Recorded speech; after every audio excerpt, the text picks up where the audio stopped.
e os corajosos do trânsito, que é os mototaxistas. Eu fui mototaxista durante 7 anos, né? Conheço Catalão de... O senhor já trabalhou, PH? O senhor já trabalhou? Ué, a pergunta do senhor, se eu já trabalhei, sim. O senhor já trabalhou de mototaxista? Inclusive de mototaxista, tá? Inclusive de mototaxista. Deixa eu falar pro senhor, desde que seja higienizado, né? Que tenha um cuidado, o bom é que o passageiro tivesse o seu próprio capacete, né? Pra, nesse momento de pandemia, mas se for todo organizado, higienizado, eu acho que não tem tanto perigo, né? Qual que é a diferença, PH, do mototáxi poder e o barbeiro não poder? É pequenininha, é nenhuma. Então? Nenhuma. Então tá errado, tem que mudar esse decreto. Porque estão perseguindo os barbeiros, os cabeleireiros, tá? E outras profissões podem. O mototáxi pode sim, tá certo, não tá errado. Mas o barbeiro também tem que poder. Por que o barbeiro não pode? Hamed, lojas grandes, tipo Casas Bahia, Magazine Luiza e outras. Banco, por que o banco pode ter fila e a igreja não pode funcionar? Eu quero perguntar. Perguntar pode. Você vai lá na Caixa Econômica Federal, é uma bagunça. Lá fora tá cheio de gente na Caixa Econômica Federal. Eles fizeram um xizinho lá, mas aquilo ali não resolve nada. Lá tem uma aglomeração de 20, 30, 50 pessoas. E as casas lotéricas? Quase todos os momentos. A casa lotérica é do mesmo jeito. Por que ali pode e a igreja não pode? Pois é, Mamed, se as casas lotéricas tem fila, você chega numas grandes lojas aqui de imóveis e tudo, você sabe que as grandes lojas de imóveis da nossa região, elas dão muitos empregos, né? E elas são grandes, são imensas. Lá não tem aglomeração de pessoas, né? Eu fui lá para pagar minha boleta. Lá pode ou não pode? Ué, lá tá fechado também. Por que que... A 20 de agosto tá deserta. Por quê? É porque o decreto do governador, o decreto do prefeito proíbe as lojas abrir. Mas não proíbe casas lotéricas, aglomerações, festinhas que certas pessoas fazem por aí, não proíbe. Então... a gente fica perguntando qual é a diferença. Qual é a diferença, Mamed? Qual que é a diferença? A pergunta tá no ar. O nosso telefone fixo tá liberado, tá? O nosso telefone fixo 3442-8080. Se você quiser dar a sua opinião, pode entrar em contato conosco. Nós estamos com um probleminha no celular aqui, mas nós estamos tentando resolver. Mas você pode ligar no telefone fixo. Nós vamos começar a falar agora, nós estamos recebendo aqui. Tá liberado o microfone, DJ? Nós vamos começar a falar agora com... Ele já esteve aqui no nosso programa 2 semanas atrás. A entrevista foi muito boa, o bate-papo foi muito bom. E hoje ele volta para a gente conversar, porque tem alguns assuntos mais específicos. O pastor Elton Carlos da Silva Nascimento, ele é presidente do COMEC, que é o Conselho Municipal dos Ministros, tá? Dos evangélicos, tá? Então, eu quero dizer o seguinte, como é que eu vou abrir o Zap pelo computador, sendo que não tem o telefone aqui, PH? Não tem jeito de você começar, PH. Esse é o problema. É verdade. Esse é o problema. Então nós vamos falar com o pastor Elton Carlos. Chega mais, pastor. Seja bem-vindo. Bom dia, tudo bem? Obrigado novamente pela presença. Obrigado, professor Mamed. Obrigado, PH. Estamos aqui, né, novamente para contribuir com o debate, os esclarecimentos, né? E é muito bom você abrir essa oportunidade para nós falarmos sobre algo que impacta a nossa vida diretamente, que são os decretos, né? Então isso é muito importante. Tá, já abri o programa aqui falando sobre isso, pastor. Eu queria fazer primeiro uma pergunta pro senhor. Eu recebi uma mensagem aquele dia que o senhor esteve aqui, e a menina me disse o seguinte: professor Mamed, o pastor Elton Carlos, ele é pastor mesmo? Porque ele é tão novo, e parece que ele é bem novinho, ele estudou para ser pastor? Eu falei, não, ele é pastor mesmo. Senhor, conta para nós, para ser pastor, o que necessita? Para ser pastor, há três etapas na formação de um pastor sério. Um embasamento teológico, que é um curso de teologia, o reconhecimento estatutário da igreja e o reconhecimento da comunidade. Então, são essas três coisas que ungem um pastor, porque se ele não tem um testemunho dentro da sua comunidade, ele não pode ser ungido a esse cargo. E se ele também não tem um preparo teológico, obviamente ele também não está preparado para as responsabilidades. E se estatutariamente a igreja também ela não embasa isso, ele também não pode. Então, um pastor sério, é claro que existe pastores e pastores, mas um pastor sério, ele precisa concluir essas etapas. Quando o senhor fala que existem pastores e pastores, quando o senhor fala um pastor sério, a gente pode falar então que tem pastor que não é sério, que inclusive engana lá os seus adeptos. Tem, e nós temos assim um papel do conselho, o papel dos seminários, realmente tirar de circulação os ruins, para que os bons pastores, eles não paguem pela reputação dos maus. Então tem muito pastor sério, a maioria dos pastores é séria, mas tem pastores sem formação teológica, que infelizmente usam de pretexto a palavra de Deus para ter um benefício pessoal, vantagem, né? Muito bem, programa Hora da Verdade, 9h40, 9h40, estamos falando ao vivo com o pastor Elton Carlos da Silva Nascimento. Ele é geógrafo, professor, pastor, teólogo, tem toda uma formação, e a nossa ouvinte que mandou a mensagem, ela está correta. O pastor Elton Carlos realmente é jovem, é novo, é inteligente e está de parabéns aí no seu trabalho. Eu queria que o senhor falasse para nós, pastor, e a gente estava discutindo isso já no começo do programa. A gente não entende, né? É claro que a decisão do prefeito Adir Elias não é uma decisão fácil, de um decreto no momento desse.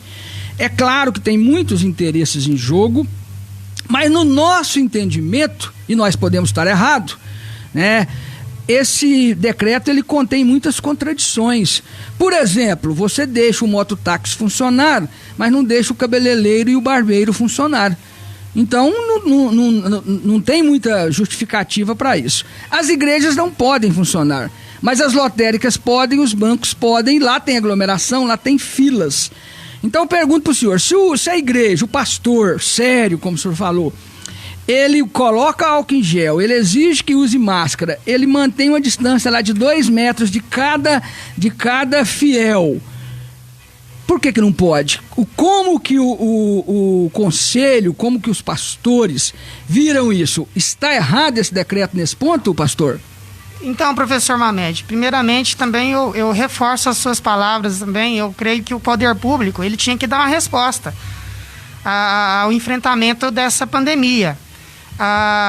Mas assim, as igrejas, elas não têm sido convidadas para formular as políticas de decreto, né? Os decretos têm vindo de uma verticalidade e apenas o cumpra-se. Então, não tem chamado as igrejas para o diálogo, não tem chamado os líderes das igrejas para o diálogo, porque as igrejas são parceiras do poder público, elas querem trabalhar como parceiras. Nós não queremos não trabalhar como parceiros. E como você mesmo colocou, as igrejas, elas têm tido esse cuidado, essa separação, né, evitando as aglomerações. Sobre a questão do mérito do decreto, o poder público, ele tinha que dar uma resposta e ele tinha que sacrificar alguns setores, e infelizmente a igreja, ela nesses 14 dias, 15 dias, né, ela foi sacrificada as suas atividades. E para nós impacta muito, professor Mamed, porque existe uma coisa chamada mobilização. 2 finais de semana sem esses cultos, dentro dessas regras, desmobiliza muitos trabalhos em andamento. Então, as igrejas agora, elas estão, nesse momento difícil, com campanhas de arrecadação de alimentos, arrecadação de agasalhos, servindo como um lugar de refúgio espiritual, psicológico, né? Então, essa desmobilização, ela impacta muito o nosso trabalho, né? Assim, é importante o enfrentamento, esse embate contra a doença, mas nós não fomos chamados para formular essas políticas. Quer dizer, então, que eles proibiram as igrejas de funcionarem em catalão, né, as igrejas, e o segmento, por exemplo, dos evangélicos não foi convidado para dar a sua opinião, para mostrar o que vocês têm feito? Foi isso que aconteceu? Vocês não foram convidados? A exemplo de outras cidades no país e no estado, nós não fomos chamados, né? Assim, para nós viola algumas coisas, alguns princípios, porque os cristãos, eles são perseguidos em alguns países. Alguns países tirânicos, né, perseguem os cristãos. Então, tudo que cheira perseguição para nós gera bastante... nos faz prestar muita atenção. Então, quando não chama as igrejas para essas formulações políticas, a gente entende a responsabilidade do Comitê Epidemiológico de Catalão, do Poder Público, a gente entende, mas quando não chama os atores envolvidos, fica difícil, né? A gente cumpre porque nós não temos poder de decreto. A gente está numa democracia, o povo entrega o mandato aos governantes, mas numa democracia participativa era importante chamar a gente. É no mínimo estranho, né, pastor, não chamar o segmento evangélico, a importância que ele tem, o valor que ele tem em qualquer sociedade. O senhor citou um exemplo muito importante, que é vários países que perseguem, né, os cristãos de uma forma geral, independente das religiões. E isso é muito ruim. E também eu vejo muitas pessoas, políticos, indo às igrejas, principalmente na hora das eleições. Eles falam que são amigos do pastor, eles vão lá na igreja e na hora de tomar uma decisão dessa, eles deixam os pastores de lado. É no mínimo estranho, né, pastor? É muito estranho. Eu acredito, o eleitorado evangélico, porque aí quando a gente fala dos evangélicos, a gente está falando de um eleitorado também. Ele é muito coeso. E se existe algo que leva à coesão do povo evangélico é o medo, né? O medo, o receio. Então, haverá um reflexo disso nas prefeituras do Brasil inteiro, nas eleições municipais, haverá um reflexo disso. Pode ter certeza que os evangélicos agora, se a bancada evangélica hoje ela está com 85 deputados, vai ampliar mais. Pastor, eu recebo uma mensagem do Roberto Metsavá, sempre ouvindo o nosso programa, e ele faz a seguinte consideração: professor Mamed, o Estado é laico, não se mistura religião com política. O entendimento da ciência deve prevalecer. O erro foi não fechar tudo. Ele diz aqui, o Roberto Metsavá, tinha que fechar tudo. Então, fechou um pouco, não fechou os outros. O erro foi isso. O senhor também entende assim ou não?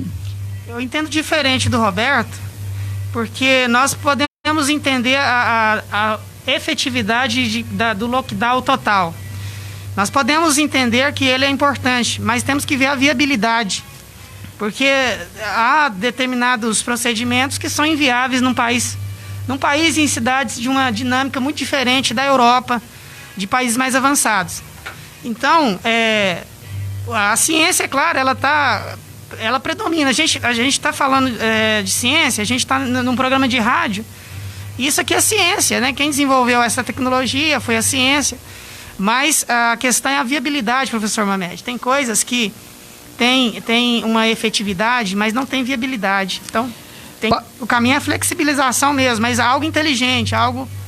O Roberto emenda a sua pergunta aqui, a sua consideração. Ele diz o seguinte: a mistura de religião e política se dá nisso que vemos atualmente no governo federal, que, impulsionado pelos evangélicos, colocaram um genocida no governo federal. Os evangélicos apoiaram em massa Jair Bolsonaro, pastor?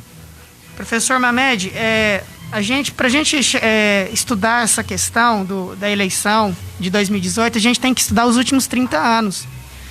Não é uma eleição que a gente estuda ela só pelas vésperas dela. Houve todo um movimento, né, de recrudescimento do pensamento conservador no Brasil. Porque no debate político, os conservadores eles estavam fora.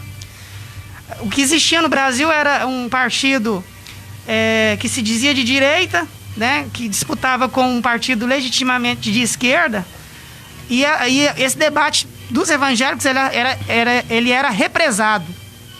O debate conservador ele era represado. 2018 abriu para esse tipo de debate, porque as eleições presidenciais só se debatia economia, modelos econômicos, e não se debatia a sociedade como um todo. As eleições, creio que de agora em diante, elas vão discutir não apenas economia, educação, gênero, sociedade. Então, a questão do que o Roberto coloca é que tem que se olhar também os 30 anos. O que houve nos 30 anos de redemocratização? Corrupção, presidencialismo de cooptação, total descrença da população com as autoridades a nível federal, total descrença, os escândalos de corrupção. Então, reduzir isso aos evangélicos, ao que o evangélico quis em 2018, eu acredito que é um reducionismo muito grande. Pastor, política e religião se misturam, se discute? Porque tem gente que fala política, futebol, religião não se discute. Se discute? Se discute dentro de um respeito, de uma tolerância, dentro de um respeito mútuo, né? Nem eu querendo anular você e nem você querendo me anular no debate. Temos que discutir isso mesmo, né? A questão da política. Agora, uma coisa é certa, a igreja não deve intervir no Estado e nem o Estado intervir na igreja. Aí é laico. É como Jesus disse, a César o que é de César e a Deus o que é de Deus. Muito bem, eu quero fazer um esclarecimento, que eu estou falando novamente com o pastor Elton Carlos. Semana que vem nós vamos falar com o Dimas, né? O seu Dimas, ele é espírita, ele faz um grande trabalho lá no abrigo Antero Costa Carvalho, e ele vai falar sobre espiritismo. Nós estamos procurando, viu, um babalorixá para falar aqui também no nosso programa, tá? E aqui nós vamos falar abertamente com quem quer falar. Então, sobre a Umbanda, sobre a Macumba, sobre o Espiritismo, sobre o Catolicismo, tá? Então a gente tem que abrir o espaço, a gente debate e você, ouvinte, tira a sua conclusão. E eu quero novamente agradecer o pastor Elton por por este bate-papo e por estes esclarecimentos. PH, quer fazer uma pergunta? Na questão nós tivemos aí o bispo Marcelo Crivella, que é muito ligado, né, a uma igreja, né, de grande potência, de potencial aqui no Brasil, e nós constatamos aí, vemos lá no Rio de Janeiro, ele envolvido em escândalos, corrupções, né, e tudo isso foi lá, né, até mesmo comprovado. Então, assim, eu queria saber do senhor, pastor, essa visão da política, de uma pessoa íntegra, da igreja, que está ali, participa da Santa Ceia, uma vez entrando na política, o senhor, no ponto de vista do senhor, o senhor acha que essa pessoa possa ser contaminada pelo sistema? É uma boa pergunta. Nós cremos da seguinte forma, que a cosmovisão cristã, ela foi muito importante para o desenvolvimento de algumas nações que nós hoje admiramos. Eu nem cito os Estados Unidos, eu cito nações da Europa, Dinamarca, Suécia, Noruega, que foram influenciadas pela cosmovisão cristã. Lá os deputados, né, lá são regimes de parlamento, na maioria desses países, eles têm uma formação cristã muito arraigada. No Brasil, a gente tem um problema estrutural, PH, que é isso que você falou, é a questão da cooptação. No Brasil, o debate político ele é sempre na base do dinheiro, na base das benesses do Estado, né? O que Darcy Ribeiro, se não me engano, vai chamar de patrimonialismo.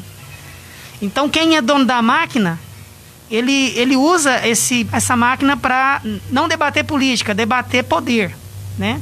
Então, o problema dos evangélicos é que muitas vezes eles estão debatendo o poder, não estão debatendo a política, a cosmovisão. Então, nós temos que falar de cultura, falar de consciência, né? E o que acontece é que algumas denominações muito fortes, poderosas, acabam entrando na política para discutir o poder, para almejar o poder, né? O poder, sem ter discutido uma consciência, não vai mudar a sociedade, não vai mudar o país. Né? Tá, deixa eu fazer só mais uma pergunta para o senhor. Perguntar pode? Perguntar pode? Na visão do senhor, quem é culpado do Brasil estar nesse caos que ele se encontra hoje, devido a corrupções? O senhor acha que é o eleitor que vende o voto ou é o candidato que compra o voto do eleitor? Quem que o senhor acha que é o culpado desse monstro chamado corrupção? O culpado da corrupção, para nós, os cristãos, é o pecado estrutural. Porque o pecado, A corrupção é o ápice do individualismo, né? Quando você não pensa no próximo, você para pensar em você mesmo, você quer levar uma vantagem para você. Isso está ligado ao pecado lá do Éden, pecado estrutural. Então, não é só o sistema, é os homens, né? Os homens já estão apodrecidos e os homens apodrecidos, eles compõem o sistema. Então, o caminho para que a gente ataque a corrupção está na educação, está na formação do indivíduo, né? Então, essa nossa mentalidade individualista, egoísta, sempre nos levará a sermos mais suscetíveis a entrar nesse esquema. Então, a população brasileira, a população que não tem acesso aos serviços básicos, né, de saúde, gratuitos, não tem acesso a uma boa educação, não tem acesso ao que a Constituição ela determina. Então, os políticos, eles aproveitam disso, dessas brechas. Então, eles furam a fila para um, furam a fila para outro, oferecem determinadas benesses, vantagens para o apoio político. Então, a população ela é vulnerável. Quem tem mais culpa nisso é quem tem o dinheiro para comprar. O senhor acha que a desigualdade social se eleva a isso? Exatamente. A desigualdade social, ela manda a conta agora nessa doença. Quem mais morre nessa doença são os pobres, né? Quem mais morre é quem tem que pegar o coletivo nas grandes cidades, é quem tem que enfrentar o trabalho, que não tem que trabalhar, né? Então, essa desigualdade, a gente chama ela de pecado estrutural. Pecado dentro das pessoas, dentro, que Deus precisa purificar, né? Redimir. Só para frisar, a palavra pecado vem do grego, né? Hamastia, e significa errar o alvo. Então, de certa forma, os políticos estão errando o alvo. Os políticos, né? Nós como sociedade, a gente erra o alvo quando a gente coloca um Deus... Coloca nós como Deus, os nossos desejos e preferências, né? PH, hoje o senhor tá gastando, hein, PH? Hoje o senhor tá gastando. Não, Mamed... PH, hoje o senhor tá gastando, nosso tempo tá acabando, peraí. Eu fiz curso de teologia. Hoje o senhor tá gastando. Pastor, a Bíblia é infalível? A Bíblia, ela é infalível. Para o cristão, a Bíblia, ela tem uma inerrância, né? Nós chamamos não usamos o termo infalível, mas inerrante, né? Que é a mensagem inspirada por Deus escrita, né? É claro que a Bíblia, a criação do cânon bíblico veio dos concílios, né? O concílio de Trento, Niceia. Mas a Bíblia que nós temos, que chegou até nós hoje, ela é inerrante, ela é fiel aos originais. Então a gente tem esse respeito, né? Pastor, eu recebi uma informação aqui, e a última pergunta, nosso tempo é curto, né? Tem que correr. O senhor, se não me engano, é presidente da Associação dos Aprovados no Concurso da Prefeitura.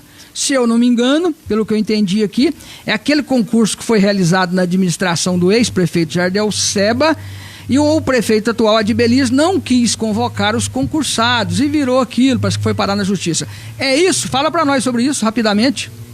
Exatamente. Nós, é uma outra atividade, a gente nos dedicamos por amor, um senso de civismo mesmo, porque nós, assim, vimos a injustiça, né? Nós fizemos um concurso, nós aprovados, né? Quem fez, foram aprovados, passaram nesse concurso e por rusgas políticas, né, locais, a gente conhece o contexto da nossa cidade, não houve a nomeação de nós, os aprovados. Então, nós recorremos à justiça, às instâncias da justiça para requerer o nosso direito à posse, porque passamos um concurso, houve um concurso, um certame com muita lisura. Infelizmente, nós estamos prejudicados. Então, a gente recorreu à justiça, sim.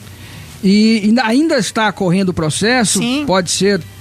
Está na justiça. A nossa esperança é realmente que a Corte Máxima, né, o STJ, realmente dê um parecer sobre isso. E uma vez concluídos, serão chamadas. Sim, obtendo o êxito, né? O senhor acredita que é realmente rusga política, simples por isso? Que não quiseram garantir o direito de vocês? Ninguém tira da nossa cabeça e está muito claro para nós que é uma rusga política.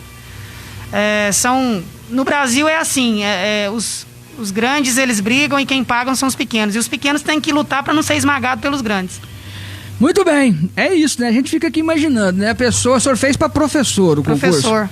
A pessoa faz uma universidade, estuda aí a vida inteira, faz 4, 5 anos numa universidade, depois faz uma especialização de mais 1, 2 anos, muitos fazem também o mestrado, mais 2, 3 anos, presta um concurso, concorre com dezenas de centenas de pessoas, é aprovado no concurso, depois de muito estudo, muito sofrimento, aí numa canetada só, alguém quer cancelar esse concurso. Então, assim, é uma falta de respeito, é uma falta de consideração muito grande, é um caso como esse. Mas nós vamos falar ainda sobre isso. Pastor Elton Carlos, obrigado mais uma vez por ter atendido o nosso convite, tá? Obrigado aí pela participação, pelas palavras. Tenha um bom dia, fique à vontade para suas considerações finais. Obrigado, professor Mamed, PH. Eu agradeço, nós temos essa oportunidade de falar, de expor o campo das ideias, as perguntas muito bem formuladas por vocês, né, a nós. A igreja evangélica, professor, ela é muito diversa, tem uma amplitude muito grande, né? Mas, assim, há um consenso entre nós, os evangélicos, de diferentes denominações, que nós estamos vivendo os últimos dias. Na linha do tempo da Bíblia, nós estamos vivendo tempos que antecedem a volta de Jesus. E nesses tempos que antecedem a volta de Jesus, as coisas vão ficando mais difíceis, piores, principalmente para a atividade religiosa, para a atividade ligada ao cristianismo. E nós sabemos que todo esse contexto, essa circunstância, né, algo inédito no Brasil, fechar a igreja por tempo mesmo determinado. Nunca tinha acontecido, né?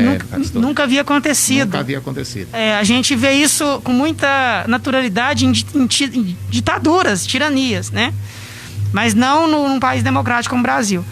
As igrejas estão abertas para cooperar com o poder público, estão abertas para ajudar o poder público a preservar as vidas, mas liberdade, ela é importante. A liberdade, ela foi conquistada com muito sacrifício. Houve muita luta para que se houvesse essa liberdade de expressão, liberdade religiosa. E é muito perigoso em tempos mesmo de paz, em tempos de enfrentamento como esse também, que isso seja relativizado. Se relativiza a liberdade religiosa hoje, talvez amanhã vão relativizar ela para outra coisa. Muito bem, tá aí então as palavras do pastor Elton Carlos, muito obrigado. Programa Hora da Verdade, Rádio Jornalismo Verdade, aconteceu, vira notícia, a gente coloca no ar pra você. O PH hoje chegou dando show, né? Ele tá gastando o rapaz aqui e a gente fica feliz por isso, viu, PH? Só a máscara que eu já avisei que com essa máscara não pode entrar nesse estúdio. Nós perdemos ontem, né? Nós perdemos? Nós não.